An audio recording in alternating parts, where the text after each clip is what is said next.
Son vaxtlar Azərbaycanda mağazaların rəflərində qeyri-adi bir desert, quru dondurma peyda olub. Bir çoxları onun haqqında eşidib, lakin hamı dadmayıb.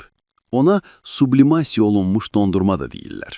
Çünki belə dondurmanın tərkibindəki nəmlik sublimasiya üsulu ilə çıxarılır.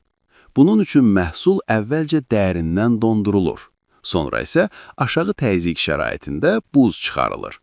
Buz bərk haldan birbaşa buxara çevrilir. Nəticədə otaq temperaturunda əriməyən və uzun müddət saxlanıla bilən bir desert alınır. Quru dondurma çox yüngül və kövrəkdir. Onu əllə asanlıqla sındırmaq mümkündür. Güclü vanil ətri var, eyni zamanda həm dondurmanın, həm də qaymaqlı iris konfetinin qoxusunu xatırladır. Aromatizatorlar sayəsində dondurmanın dadları müxtəlif ola bilər. Adətən, alıcılara fərqli dadlardan ibarət asarti təklif olunur. Ağızda dondurma təxminən bezə kimi hiss olunur və tez əriyir.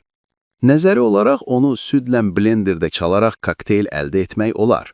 Lakin eyni şeyi adi dondurma ilə də etmək mümkündür və bu xeyli ucuz başa gəlir. Quru dondurmanı dadmağa dəyər. Xüsusilə də onun ətrafındakı səs-küy tezliklə azalacaq və qiymətlər enəcək. Maraqlıdır ki, bu heç də yeni məhsul deyil. Onu uzun illərdir astronavtlar, turistlər və olimpiyadalarda iştirak edən idmançılar üçün hazırlanmış ərzaq dəstərinə əlavə edirlər.